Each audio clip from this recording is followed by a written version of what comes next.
வாசிக்கலாம். ஆதியாகமத்தின் புஸ்தகம் 27ஆம் அதிகாரம் 18ஆம் வசனத்தை வாசிக்கும்படி கேட்கிறேன். அவன் தன் தகப்பனிடத்தில் வந்து, என் தகப்பனே என்றான். அதற்கு அவன், இதோ இருக்கிறேன், நீ யார் என் மகனே என்றான். இதோ இருக்கிறேன், நீ யார் என்றான். தெரியும் இது யார்? இது ஈசாக்கு, யாக்கோபு, ஏசா அந்த ஃபேமிலி. அப்பா கேட்குறாரு, அவருக்கு கண்ணு தெரியல, வயது. மகனே நீ யார் அப்படின்னு கேட்டார். அடுத்து அவன் என்ன சொல்கிறான் பாருங்க, அடுத்த வருஷம் வாசிங்க. அப்பொழுது யாக்கோபு தன் தகப்பனை நோக்கி, நான் உமது மூத்த மகனாகிய ஏசா, நீர் எனக்கு சொன்னபடியே செய்தேன். உம்முடைய ஆத்துமா என்னை ஆசீர்வதிக்கும்படி நீர் எழுந்து உட்கார்ந்து நான் வேட்டையாடி கொண்டு வந்ததை புசியும் என்றான். அப்ப சொல்றான், நான் உம்முடைய மூத்த மகனாகிய ஏசா. ஹல்லேலூயா. இதெல்லாம் பைபிளில் எழுதப்பட்டிருக்கிற சாட்சிகள். கதை படிக்கல, நம்ம கரெக்ட் பண்ணும்படி திருஷ்டாந்தங்களாக நமக்கு எழுதப்பட்டவைகள். நீ யார் அப்படின்னு தகப்பனார் கேட்குறாரு மகன்கிட்ட. அவர் மாற்றி சொல்கிறார். தகப்பனாருக்கு தெரியல, அவருக்கு கண் தெரியல. ஆனால் நீ யார் என்று ஒரு கேள்வி நம் முன்னால் நிற்கிறது என்பதை நாம் மறந்து போகக்கூடாது. உங்கள் வாழ்க்கையில் என் வாழ்க்கையில் அடிக்கடி நீ யாருன்னு உள்ள கேள்வி வந்துட்டு போயிட்டே இருக்கும். நாம் அப்பொழுது என்ன பதில் சொல்லுகிறோம்? இது உங்களுடைய ஒரு ஆவிக்குரிய சிந்தனைக்கு. நீங்கள் என்ன பதில் சொல்லியிருக்கீங்க?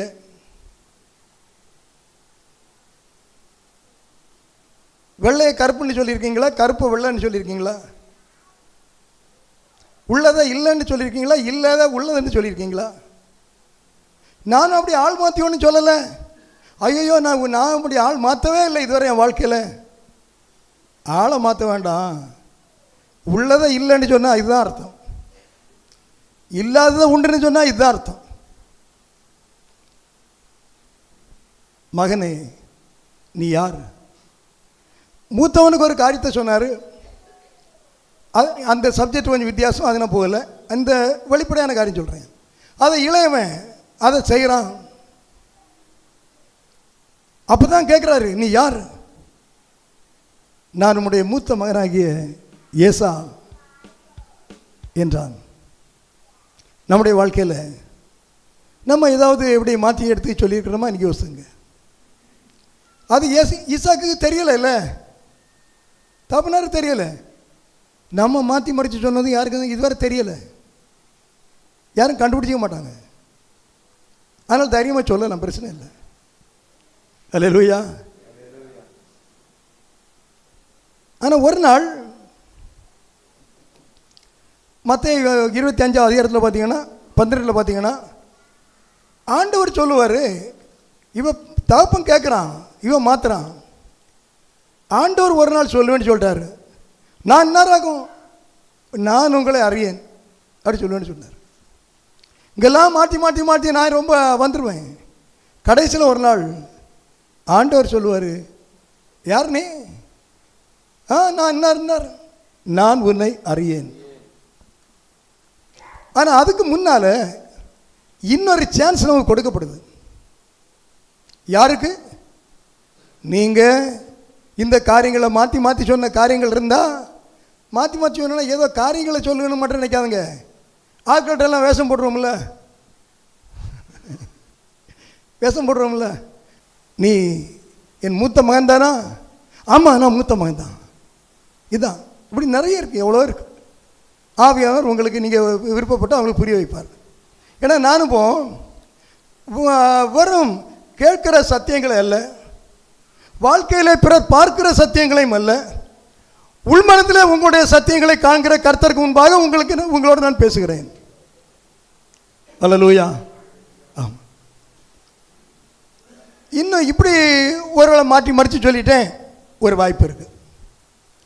அது எப்படின்னா, இதெல்லாம் நினச்சி உணர்ந்து ஒரு அந்த ஆற்றங்கரையில் போய் உட்காந்து, ஜீவ தண்ணீர் போகல ஆறு, அது பக்கத்தில் உட்காந்து, ஆண்டவரே விடியும் வர விட மாட்டேன், நான் செய்யலாம் தப்பு, என்னை மன்னிச்சிருங்க, விடவே மாட்டேன், யாக்கோபே என்னை விடு, நான் போகணும், விட மாட்டேன். யாக்கோபே பிடிக்கிறார். யாக்கோபு அவரை பிடிச்சிடுறாரு. ஆண்டவரை நாம் கட்டுப்படுத்தலாங்க, ஜெபத்தில் கட்டுப்படுத்தலாம். அவர் நம்மகிட்ட கெஞ்சணும், என்னை விட்டுருன்னு ஜெபத்தில் கட்டுப்படுத்தி, ஜெபத்துக்கு அவ்வளோ வல்லமை இருக்குங்க. அப்படி பிடிச்ச வேலையில் தான் கடைசியில் கேட்டார், நான் ஏன் போகிறேன்னு தெரியுமா, நான் ஏன் ஒன்று விட்டு நான் ஓடுறேன்னு தெரியுமா. அப்பா கேட்டார், அப்படியே நீ ஏமாத்திட்டியே, இப்போ சொல்லு நீ யார். ஐயா நான் யாக்கோபு, நான் ஏசா இல்லை யாக்கோபு, எல்லாத்தையும் சொல்லிட்டான். அங்கே அவர் அவனை ஆசீர்வதித்தார். இந்த ஆண்டின் கடைசியில் இப்படிப்பட்ட பிரச்சனை இருந்தேன்னா, இப்போ என்ன பிரச்சனைனா, நான் ரொம்ப என்ன உட்பிடித்தான் சொல்லி நான் தான் முதல்ல நினச்சிங்க, அது தப்பு கிடையாது. மனுஷனை தான் திருப்திப்படுத்த பார்க்கிறோமே தவிர, தேவனுக்கு முன்பாக நான் தப்பிச்சியாமல் இருக்கணும் உள்ளது பிரச்சனை கிடையாது. மனிதர் முன்பாக நான் தப்பு இல்லாமனா நான் என்ன காட்டிக்கிட்டா போதும், அதுதான் இன்னைக்கு உள்ள ஒரு பெரிய ஒரு வஞ்சனைங்க. அல்லேலூயா. சரிதானா? புரியுதோ? பொருள் நீங்களாம் ரொம்ப எப்படி இருக்க மாட்டீங்க, நிறைய இருப்பாங்க. இல்லைங்க, மோசம் போகாதுங்க. எத்தனை மனிதர் உங்களுக்கு எதுவும் செய்ய முடியாது, யாரும் இல்லாவிட்டாலும் கர்த்தர் உங்களுக்கு எல்லாத்தையும் செய்ய முடியும். ரைட். அப்போ உன் பேர் என்ன? மகனே நீ யார்? மகனேன்னு தான் சொல்கிறாரு. யாருப்பா அப்படி கேட்கல, மகனே, நான் மகன் தான், நான் பிள்ளைகள் தான். ஆனால் யாராக இருக்கிறோம் நீங்கள் நிதானிச்சிடுங்க. ரெண்டாவது பாருங்க, மத்த 21ஆம் அதிகாரம் 28 31 வரை வாசிங்க. ஆயினும் உங்களுக்கு எப்படி தோன்றுகிறது, ஒரு மனுஷனுக்கு 2 குமாரர் இருந்தார்கள். மூத்தவனிடத்தில் அவன் வந்து, மகனே நீ போய் இன்றைக்கு என் திராட்சை தோட்டத்தில் வேலை செய் என்றான். அதற்கு அவன் மாட்டேன் என்றான். ஆகிலும் பின்பு அவன் மனஸ்தாபப்பட்டு போனான். இளையவனிடத்திலும் அவன் வந்து அப்படியே சொன்னான். அதற்கு அவன் போகிறேன் ஐயா என்று சொல்லியும் போகவில்லை. இவ்விருவரில் எவன் தகப்பனுடைய சித்தத்தின்படி செய்தவன் என்று கேட்டார். எல்லாம் அப்பா பிள்ளை பிரச்சனை தான், அந்நியன் கிடையாது. அப்பா பிள்ளைகள் பிரச்சனை தான். அப்போ மூத்த மகனை கூப்பிட்டாரு, எப்பா நம்ம திராட்சை தோட்டத்தில் போய் வேலை செய்ப்பா அப்படி சொன்னார். சொன்ன உடனே அப்போ நான் போகிறேன், உடனே போகிறேன் அப்படி சொன்னார். சொல்லிவிட்டு அவர் எல்லாம் அந்த நம்ம பாண்டியில் சொன்னால் நம்மட்டி எடுத்துகிட்டு வேகமாக போடுறாரு. ஆனால் கொஞ்சம் அங்கே போய் நம்மட்டியை தூர போட்டுட்டு அவர் வேறு போய் அவங்க ஃப்ரெண்ட்ஸோடு போய் என்ன நேரம் போக்கிட்டு இருக்கார். போகிறேன்னு சொன்னார், போகலை. ரெண்டாவது இளையமான கூப்பிட்டார், எப்பா நீ போ, மூத்த மகன்கிட்ட போன்னு சொன்னோடனே போக மாட்டேன்னு சொன்னார். பிறகு போயிட்டாரு. சரிதானா? ரைட். அப்போ இவர் ரெண்டாவது மகன்கிட்ட கூப்பிட்றாரு, நீ போ, நான் போகிறேன்ப்பா அப்படின்னு சொன்னான். ஆனால் இவன் போய் நம்மட்டி தூர போட்டு வேற ஃப்ரெண்ட்ஸோடு போயிட்டான். நம்ம வாழ்க்கையிலையும் பல காரியம் அவன்கிட்ட சொல்லியிருப்பார். செய்கிறேன்னு சொல்லி செய்யாமல் இருந்த காரியம் இந்த வருஷத்தில் இருக்கா? அதை ஒருவேளை செய்ய மாட்டேன்னு சொல்லியிருப்பீங்க, ஏதாவது காரியம் இதுவரை செய்யாமல் இருந்திருப்பீங்க. அப்படி இருந்தால் இன்றைக்கி அதை நீங்கள் நினச்சி உங்கள் வாழ்க்கையில் அதை கரெக்ட் பண்ணுங்க. அல்லேலூயா, அல்லேலூயா. நான் வேற விளக்கம் ஒன்றும் பேசலை, வசனம் மட்டும்தான் பேசுகிறேன். நான் ஆண்டவர் செய்ய சொன்ன ஒரு காரியம் முடியாது அப்படின்னு இருந்தா சொல்லியிருந்தா இன்றைக்கு அதுக்காக மனம் வருந்தி திரும்பிடுங்க. நான் செய்வேன்னு சொல்லி எல்லாருக்கும் பார்வைக்கும், வீட்டார் பார்வைக்கு, ஊரார் பார்வை, சகோதரர் எல்லாருக்கும் செய்யறது போல நடிச்சுக்கிட்டு உண்மையாக செய்யாமல் இருந்தா இன்றைக்கு அதில் மாற்றங்களை கொண்டு வாங்க. அப்படி ஏதாவது காரியம் இருக்கா உங்களுக்கு? யாருக்குமே இருக்காது, யாருக்குமே. கர்த்தவங்களை ஆசீர்வதிப்பாராக. செய்கிறேன் அப்படின்னு சொல்லிட்டு செய்யாமல் இருந்தால் அதை செய்யுங்க. ஏன்னா நம்மகிட்ட சொல்வது யாருன்னா நமக்காக ஜீவனை தந்தவர், நமக்காக சிலுவையிலே மரித்தவர். அதோடு கதை முடியலை. நம்மை அழைத்து போக வருகிறவர், பரலோகத்தை நமக்கு ஏற்படுத்தி இருக்கிறவர். இழந்த நரகம் தாங்க. நான் இன்னைக்கு கிறிஸ்தவனாக மாறினேன்னா அதுதாங்க அந்த நம்பிக்கை தாங்க. நரகத்துக்கு போக வேண்டாம், எதுக்கு போவானே, அங்கே போயிடலாம், இதுக்கு தான். எனக்கு மோட்சத்தில் போய் கிரீடம் வச்சுட்டு ஆடணும் அப்படி கிடையாது. அதில் கீழே உட்காந்துருந்தா போகிறோம், அது போதும். எனக்கு இயற்கையை பார்த்துட்டு இருந்துருவேன் நான். அதுக்காக தான் நம்ம மாறணும். அதை இழந்து உலகத்தில் என்ன பண்ணால் என்னங்க பாருங்கள், நாம் எல்லாம் எவ்வளோ ஜாக்கிரதையாக இருக்கோம். அதாவது உலகத்தில் எந்த நிலைமையில் இருக்கிறோன்னு உள்ளது நமக்கு ஈஸியாக தெரியுது, புரியுது. ஆவிக்குரிய வாழ்க்கையில் எந்த நிலைமையில் இருக்கிறோம் அப்படின்னு உள்ளது புரியுதா? ஆமாம், எங்களுக்கு எல்லாம் புரியுதுன்னு சொல்லுவோம். நீங்கள் அதை நிதானித்து பார்த்துருக்கீங்களா? அது எப்படி உங்களை புரிய வைக்கிறது? என்ன சொல்லி புரிய வைக்கிறது? நான் இப்படி சொல்கிறேன், உலகத்தில் பல ஃபேஷன் வருது, ஸ்டைல் வருது. எப்படி? நிறைய ஸ்டைல், பல பல ஃபேஷன். ஒரு நாள் டைட்டு, மறுநாள் லூஸு, மறுநாள் ஆஃபு, மறுநாள் ஃபுல்லு, மறுநாள் குவார்ட்டர், நிறைய வருது. அதெல்லாம் உடனே வந்துடுதுல்ல நமக்கு. இதை வராமல் இருக்கா? வருதா வரலையா? உலகத்தில் வரக்கூடிய ஃபேஷன் நமக்கு வருதா வரலையா? சொல்லுங்களேன். வரலையா? எல்லாருக்கும் இல்லை, எல்லாருக்கும் வராது, பொதுவாக வருதா? எனக்கு சொல்ல மாட்டீங்களோ? லேடிஸாக சொல்லலை, லேடிஸுக்கு வராது. தம்பிமாரு கேட்குறேனே, வருமா வரலையா? பாருங்க, ஒரு பையனுக்கு முடி அப்படி இருக்கும், ஒரு பையனுக்கு போட்டு மாதிரி இருக்கும், ஒரு பையனுக்கு தோசை மாதிரி இருக்கும், ஒரு மாதிரி இன்னொரு பையனுக்கு முடி புரோட்டா மாதிரி இருக்குது, என்னெல்லாமும் இருக்குது. ஈஸியாக வந்துடுது பாருங்க. அப்போ உலகத்தில் உள்ள ஃபேஷன் ஈஸியாக வருது. வேதத்தில் உள்ள சத்தியம் உங்கள் வாழ்க்கையில் வருகிறதா? கேள்வி நியாயமாக இருக்கா? கேள்வி நியாயமாக இருக்கா? உலகத்தில் எல்லாம் வந்துடுதே.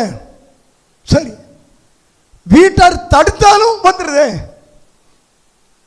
வந்துடுதா? நான் உங்களுக்கு நீங்கள்லாம் தம்பி வரல, நல்ல தம்பி வரும். பொதுவாக நான் சொல்கிறேன், இது காமன் கிறிஸ்டியானிட்டி சொல்கிறேன், பொதுவான கிறிஸ்தவத்தை சொல்கிறேன் இல்லையா? பெற்றோர் தடுத்தாலும் அது வந்துடுது. ஆனால் இந்த சத்தியங்களை பெற்றோர் போட்டா அது உள்ள போகுதா? போகுதா? நீங்கள் இப்போ இறுதி பார்த்தா ஒன்றுமே புரியாத மாதிரி இருக்கீங்க. புரியணும் எல்லாருக்கும், ஆனால் தலையை ஆட்ட மாட்டீங்க, அவ்வளோதான். ரைட், கவனிச்சுங்க. நான் விளையாட்டாக சொல்லலை, கொஞ்சம் நீங்கள் கவனம் எடுங்க. போய் உட்காந்து நீங்கள் ஜெபிங்க, சிந்திங்க. போகிறேன் அப்படின்னு சொல்லிட்டு செய்வேன்னு சொல்லிட்டு செய்யாத காரியம். எத்தனை நாள் நான் இப்படி நம்ம கரெக்டாக ஜெபம் பண்ணோன்னு தீர்மானிச்சிங்க? ஜெபம் பண்ணுறீங்களா? எத்தனை நாள் இத்தனை மணிக்கு ஒரு வேதம் வாசிக்கணும்னு தீர்மானிச்சிங்க? தீர்மானிக்கிறீங்களா? செய்தீங்களா? ஆலயத்தில் வாரத்துக்கு 2 நாள் போய் ஜெபம் பண்ணோன்னு சகோதரர்கள் தீர்மானிச்சிங்களா? சகோதரிகள் தீர்மானிச்சிருப்பீங்க. சரிங்களா? புதிய வருஷத்தில் செய்வோம். இன்றைக்கு அதை கரெக்ட் பண்ணுவோம். ஹல்லேலூயா, ஹல்லேலூயா, ஸ்தோத்திரம். அடுத்து பாருங்க, இன்னொரு காரியத்தை சொல்கிறேன். ஒரு நாள் ஏசப்பாக்கு பசி வந்துட்டு, பசி வந்த உடனே அப்படி போகும்போது ஒரு அத்தி மரம் இருந்தது. அத்தி மரத்தை பார்த்தோன்னே அதில் கனி இருக்கும் அப்படின்னு போனாங்க. அது எதில் இருக்குது? மற்ற 21 அதிகாரம், அதே அதிகாரம் தான். 18 20 வசனம் வரும் பாருங்க. ஏசப்பாக்கும் பசி வருங்க. நிறைய நினைக்குது அவர் தெய்வமாக இருக்கிறதுனால அவருக்கு ஒன்றுமே, எல்லாம் நம்மை போல பாடுபட்டவர்னு பேசுகிற எழுதியிருக்கு.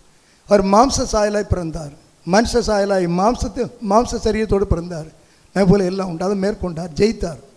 சோதரம். இப்போ பசி வந்த உடனே அப்போ அந்த அத்தி மரத்தில் போய் கொஞ்சம் அத்தி பழத்தை பார்த்து சாப்பிட்டு கொஞ்சம் வேறு நெருப்பிடலாமே அப்படின்னு நினச்சிட்டு போகிற வழியை விட்டு சேர்ந்து அத்தி மரத்திட்ட போம் அப்படின்னு போகிறாரு. அங்கே போனால் அது இலை உள்ள மரம்னு எழுதப்பட்டிருக்கு. அதாவது இலை இருந்தால் கனி இருக்குமா பொதுவாக. ஆனால் பார்த்தா உள்ள தேடி பார்த்தா ஒன்றுமே இல்லை. நான் நினச்சிருக்கேன் வரல பேர் கொஞ்சம் ஆள் வேணும், இது ஸ்மார்ட் இல்லை, ஏறி கூட பார்த்துருப்பாரு, ஒன்றும் இல்லை. அப்போ சொன்னார், இனி ஒன்றை கனி உண்டாக வேண்டாம். சரி, அப்போ கனி உள்ள மரத்தை போல ஒரு தோற்றம், ஆனால் கனி இல்லை. வெளியே பார்த்தா கனி இருக்கு, உள்ள கனி இல்லை. புரியுதா? நம்முடைய வாழ்க்கையில் அப்படிப்பட்ட நிலைமை வேண்டாம் பாருங்க. யாருக்காக நாம் அப்படி ஒரு ஷோ பண்ணணும்? நம்ம கனி உள்ளவன் போல, நல்லவன் போல, கெட்டிக்காரன் போல எதுக்கு காட்டணும்? வேண்டாம். கனி உள்ள ஒரு மரமாக நாம் காணப்பட கர்த்தர் கிருபை தருவாராக. அல்லேலூயா, அல்லேலூயா. இயேசுவுக்கும் பசி வருங்க. நம்ம ரொம்ப ஜெபத்தில் வாஞ்சோல் ஆளை போல நான் பேசிட்டே இருக்கிறேன். ஒரு என்ன அந்த ஆள் நல்லா பேசினாரு, ஜெபம் பண்ணிட்டோன்னு என்கிட்ட வராரு. எனக்கு ஜெபம் பண்ணக்கு லீடிங்கே இல்லை, ஜெபம் பண்ண மாட்டேன், அவசரமாக போன்னு சொல்லி போயிடுவேன். பண்ணாலும் கண்ணீரோடு பண்ண மாட்டேன். அப்படிப்பட்ட அனுபவம் உண்டா? யோசிச்சு பாருங்க. பிரியமான பிள்ளை, இயேசு அத்தி மரத்திட்ட போன இயேசு எனட்டையும் உங்கள்கிட்டையும் வராமலா இருப்பாருங்க. அல்லேலூயா. அத்தி மரத்திட்ட போன இயேசு உங்கள்கிட்டையும் என்னட்டையும் வராமலா இருப்பார். அத்தி மரத்தை தேடி போன இயேசு இந்த மனுஷனை தேடி வராமலா இருப்பாருங்க. அன்றைக்கு இயேசுவுக்கு பசி உண்டாயிருந்தா இன்றைக்கு அவருக்கு பசி இருக்குமா இல்லையா சொல்லுங்க? இன்றைக்கு உள்ள ஊழியங்களையும் உலகத்தையும் பார்க்கும்போது இயேசுக்கு பசி எவ்வளவு அதிகமாக இருக்கணும் பாருங்க. நாம் இலையுள்ள கனி இல்லாத அத்திமரத்தை போல இருக்கிறோமா? கனி உள்ள அத்திமரத்தை போல இருக்கிறோமா? இயேசுடைய பசியை, தேவனுடைய தேவையை தீர்க்கிறவர்களாக நம்முடைய வாழ்க்கையில் காணப்பட கர்த்தர் கிருபை தருவாராக. அதாவது ஒரு மனிதனுடைய எண்ணத்தில் நம்மை சரி பண்ண நாம் பிரயாசப்படுறோம்.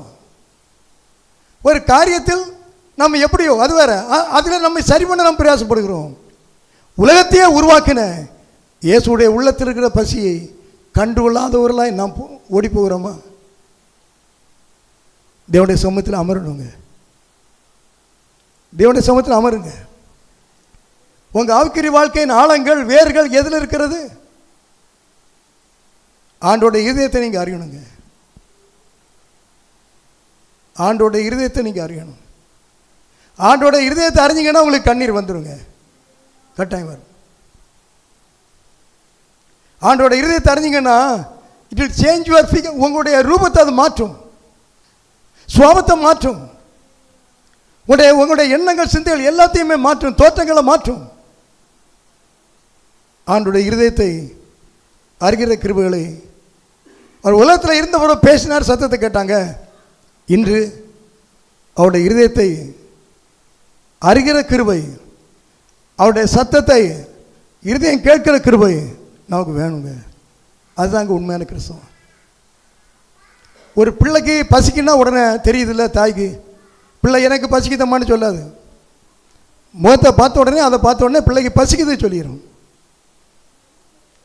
ஒரு 8, 7, ஒரு 4-5 வயசாகட்டும், பிள்ளைக்கு அம்மாவுக்கு தெரியுங்க. பிள்ளைக்கு அம்மா என்ன, அம்மாவுக்கு நிலைமை பிள்ளைக்கு தெரியும். நீங்கள் எல்லாம் அனுபவப்பட்டிருப்பீங்க. ஒரு தாய் ஏதோ ஒரு சூழ்நிலையில் ஒரு காரியத்தில் கண்ணீர் அப்படி வரட்டும், 4 வயசு பிள்ளையா இருக்கட்டுங்க, மெல்ல போயிட்டு கண்ணீரை துடைக்கும். எத்தனை பேருக்கு தருமம் உண்டு? நீங்கள் பார்த்துருக்கலையா? அனுபவப்படலையா? கண்ணீர் துடைக்கும். அம்மா பக்கத்தில் போயிட்டு துடைக்குங்க. என்ன சொல்ல தெரியாது, துடைக்கும். ஒரு தாய்க்கு பிள்ளையோடைய சத்தம் எதுவும் சொல்லலை, முகத்தை பார்த்து அறிஞ்சிருது. இயேசுடைய முகத்தை, ஒரு பிள்ளைக்கு முகத்தை பார்த்து சரி அது பரவாயில்ல, தாய் அறிஞ்சிருவான். அதோடைய தாயுடைய முகத்தை என் பிள்ளைக்கு அறிய முடியுங்க. 2.5 வயசு பிள்ளைக்கு அறிய முடியுதுன்னா இயேசுடைய முகத்தை, இயேசுடைய இருதயத்தை பார்த்து அறிகிற கிருபை நமக்கு வேணுமா வேண்டாமா? அவர் யார்? நமக்காக ஜீவனை தந்தவருங்க. அந்த சத்தியம் நம்ம உள்ளத்தில் ஒரு உரமாக இல்லாட்டி நாம் ஆவிக்குரிய வாழ்க்கை வாழவே முடியாது. இன்றைக்கு என்னன்னா அது கிடையாது. இயேசு சிலுவையில் மாதிரி, அதனால் இயேசு நம்மை ஆசீர்வதிக்கிற அந்த ஒன்று தாங்க இருக்குது. இது சத்தியம் கிடையாதுங்க, இது சத்தியம் கிடையாது. உலகம் நிறைய விஷயத்தை மாற்றிடுது, நிறைய விஷயத்தை மாற்றிடுது. ஆமாம், நிறைய மாற்றிட்டு அதை கிறிஸ்தவம் ஏற்றுக்கொள்வது, அது வேகமாக ஏற்றுக்கொள்வது இருக்கட்டும். ஜெபிங்க, அதுக்காக நம்மை, நம்முடைய சபைக்காக, உங்களுடைய தனிப்பட்ட வாழ்க்கைக்காக அதிகமாக ஜெபிங்க. யாரும் இல்லைனா, நானும் இல்லைனா நீங்கள் கர்த்தரோட இணைந்து வாழுங்க. யாருமே இல்லை, நான் இப்போ எதுக்கு அப்படி சொல்லக்கூடாது. நான் கர்த்தரோடு இணைந்து வாழ்வேன். ஒருவரும் இல்லைனா நீங்கள் எவ்வளோ அதிகமாக இணைந்து வாழணும் சொல்லுங்க. 10 வேலைக்காரங்க இருக்கிறாங்க. ஒரு எஜமான் விட்டு போகிறாரு. அதில் நான் ஒரு ஆள்னு வச்சுங்க. 9 பேர் வேலை செய்யலை, நான் 10வது ஆள். இது 10ல் 1. நான் இப்போ ஒரு நல்ல வேலைக்காரனா என்ன செய்யணும்? 9 பேரும் வேலை செய்யலை, நான் என் வேலையை முழுமையாக செய்துட்டு வேகமாக இன்னும் அவங்க செய்யாத வேலையை செய்ய முடிஞ்சால் செய்யணும். அதுதாங்க என் வேலை. அது இல்லாமல் என் வேலையும் செய்யாமல் யார் யார் வேலை செய்யலான்னு எதோ வந்தோடனே கிட்ட போயிருந்து காதில் சொல்லிட்டு இருக்குதுன்னு, அது அவனோட இவன் தான் அயோக்கியம். ஆமாம், அது உண்மையான இது கிடையாது, உக்ரானத்துவம் கிடையாது. எது எது செய்யப்படவில்லையோ, சபையில் செய்யப்படலையா, ஊழியக்காரன் செய்யலையா, யார் செய்யலையோ, நான் அதை சேர்த்து செய்யணும். முடிஞ்சா எனக்கு அதை செய்துட்டு சேர்த்து செய்யணும். நம்முடைய வாழ்க்கையில் அப்படிப்பட்ட கிருபைகளை கர்த்தர் தருவாராக. அல்லேலூயா, அல்லேலூயா, ஸ்தோத்திரம். அடுத்து 1 ராஜாக்கள் 14ஆம் அதிகாரம், 1 ராஜாக்கள் 14ஆம் அதிகாரம் 14, 2-6 வரை வாசிங்க. அப்பொழுது யெரொபெயாம் தன் மனைவியை பார்த்து, நீ எழுந்து நீ யெரொபெயாமின் மனைவி என்று ஒருவரும் அறியாதபடிக்கு வேஷம் மாறி சீலோவுக்கு போ, இந்த ஜனத்தின் மேல் நான் ராஜாவானேன் என்று என்னோடே சொன்ன தீர்க்கதரிசியாகிய அகியா அங்கே இருக்கிறான். நீ உன் கையிலே 10 அப்பங்களையும். நீ வேஷம் மாறி போ. இந்த யெரொபெயாம் யாரு? சாலமோனுக்கு பிறகு அந்த தேசம் பிரிய போது வந்த ராஜா. அவனுடைய மகன் அபியா சோகம் இல்லை. அப்போ இவன் சொல்கிறான், இவன் ராஜா வாக்குறது அந்த தீர்க்கதரிசி சொன்னதெல்லாம் அந்த தீர்க்கதரிசி தான். அப்போ சொல்கிறான் மனைவிட்ட, நீ ஒரு காரியம் செய், நீ வேஷம் மாறி போ. உன்னை நான் எனக்கு மனைவின்னு கண்டக்கூடாது, வேஷம் மாறி போய் பழைப்பான்னு கேளு. அல்லேலூயா, அல்லேலூயா. நம்ம வேஷம் மாதிரி கேட்குறோமா? வேஷம் மாதிரி போகிறோமா? அல்லேலூயா. 30 வருஷத்துக்கு முன்ன அவங்க இப்போ இல்லை. ஒரு குடும்பத்தார் என்கிட்ட வந்து, அப்போல்லாம் ரொம்ப சிரமமான காலங்கள், பாஸ்டர் எங்களுக்கு ஒரு முக்கியமான ஒரு ஆள் சொல்ல மறிக்கும் தருவாயில் இருக்கார், கட்டாயம் போகணும், பணம் இல்லை, ஏதாவது பணம் வேணும் அப்படி கேட்டாங்க. ஏற்ற பணம் இல்லை. பணம் அப்போ எங்கே இருக்க போகுது? அப்போ 1500 ரூபாய் ஏதோ கேட்டாங்க. 1992 அல்லது 3 இருக்கும். அப்போ நான் உடனே ஏதாவது கடன் வாங்கி கொடுத்துட்டேன். பிறகு நான் இந்த காம்பவுண்டுக்கு அடுத்து போகிறேன் 2 நாள். இது மறுநாள் இன்னொரு வீட்டுக்கு போகிறேன். அங்கே 2 வீடு, நம்ம தாமசம் காம்பவுண்டுக்குள்ள. அப்போ போயிட்டு வரும்போது அந்த பக்கத்து வீட்டுக்காரர் சொல்லுவாங்க, அவங்க போயிட்டாங்களே, அந்த ஆள் எப்படி இருக்காங்க தெரியுமா? யார் பாஸ்டர்? இல்லை ஏதோ சோமில்லன்னு அவசரம் போகிறாங்க. இல்லை பாஸ்டர், அவங்க வேளாங்கண்ணிக்கு போயிருக்காங்க பாஸ்டர் அப்படி சொன்னாங்க. அல்லேலூயா. வேஷம் மாறி நீ போ. இது சின்ன ஒரு உதாரணம், நம்ம நிறைய இருக்கும். ஒன்றை நினச்சிட்டு இன்னொன்று பாஸ்டர்கிட்ட கேட்போம் இல்லையா? ஒன்றை நினச்சிட்டு இன்னொருகிட்ட சொல்லுவோம் இல்லையா? ரொம்ப ஆபத்தான காரியம் வேஷம் மாதிரி போகிறது. ஏதோ ஒன்று சாதிக்க இன்னொன்று சொல்லுவோம், அப்படி தானே? நீங்கள் சொல்ல மாட்டீங்க, நான்லாம் சொல்லிடுவேன். அல்லேலூயா. நம்ம எவ்வளோ ஒரு ரொம்ப சீப் மைண்டட் பீப்புள் பார்த்தீங்களா? ரொம்ப சாதாரணமான ஆட்டுவங்க. வேஷம் மாதிரி போகிறது, தப்பை செய்யிட்டு நாள் இது செய்யாத போல சொல்கிறது, உள்ளதை இல்லைன்னு இப்படியா மாட்டுறது. இன்னொரு வேஷம் மாதிரி போவான். அப்போ சொல்கிறார், யெரொபெயாம் மனைவியே உள்ளே வா. அடித்தார், ஒரு நெத்தி அடின்னு சொல்லுவாங்க. செத்து போவான் பையன், சந்தோஷம் வீட்டுக்கு போன்னு சொல்லிட்டார். வேஷம் மாதிரி போகிறது. ஸ்தோத்திரம். இன்னொன்று வேகமாக போயிட்டு முடிச்சிட்டேன். கனி இல்லாத அத்திமரம், இன்னொன்று கனி கொடாத அத்திமரம். அதிகம் நாட்டு அது திராட்சை தோட்டத்துக்குள்ள அத்திமரம். புரியுதா? திராட்சை தோட்டத்துக்குள்ள அத்திமரம். அதுக்குள்ள விளக்கத்துக்கு போய் எனக்கு நேரம் இல்லை, இருக்கட்டும். அது கனி தரும்னு பார்த்தாங்க, கனி தரல. 3 வருஷம் வந்தாச்சு, தரல. அது மட்டும் கம்னு வளர்ந்துருக்கு, நல்லா இருக்கு. இது மாதிரி சொன்னார், வெட்டுறாத, அது நிலத்தையும் கெடுக்குது. அந்த வேலைக்காரன் சொன்னான், ஆண்டவனே 1 வருஷம் கூட இருக்கட்டும், நான் இதை கொத்தி எரி போடுறேன், அது கனி கொடுக்கும். அதுலேயும் இல்லைன்னா அப்புறம் 2வது பாப்பா ஒட்டிடலாம். ஒரு வருஷம் இருக்கட்டும், எத்தனையோ வருஷம் ஆவியானவர் நமக்காக, இயேசு நமக்காக பரிந்து பேசி நம்மை தாண்ட விட்டிருக்கிறார். எத்தனையோ வருஷம் நாம என்ன செய்யறோம்? உலகத்துக்கு கறி கொடுக்கிறோம். உலகத்தில் உள்ள எல்லா தகுதியிலும் நிற்கிறேன் சரியா? நான் I am a right witness to the society and the world, but not to Jesus. உலகத்தில் உள்ள கருத்துக்கு நான் கரெக்ட், கறி கொடுக்கிறேன். அவன் ஆள் கட்டிக்காரன், நல்லா இருக்கு. ஆண்டோடைய காரியங்களுக்கு எங்கன்னே தெரியாது. ஆனால் அருமையான பிள்ளையே, எனக்கு உடம்பெல்லாம் குஷ்டம் கொண்டு வச்சிங்களேன். ஆனால் நல்ல ஒரு ட்ரெஸ் அழகாக போட்டு எல்லாம் மறைச்சிருக்கேன், புரியுதா? எல்லாம் பாடியெல்லாம் குஷ்டம், இப்படி எல்லாம் இருக்கட்டும். ஆனால் நல்ல ஒரு அழகான ஷர்ட்டு கோட்டு அது இது போட்டு பார்த்தா சூப்பர் சென்ட்டுலாம் அடிச்சு. அப்படித்தான் அன்னையோடைய வாழ்க்கை இருக்குங்க. உங்கள் வாழ்க்கையை சொல்லலை, இன்றைய கிறிஸ்தவத்தின் அன்னைய தன்மையில் சொல்கிறேன். இயேசுக்கும் உங்களுக்கு என்ன சம்பந்தம் இருக்குங்க?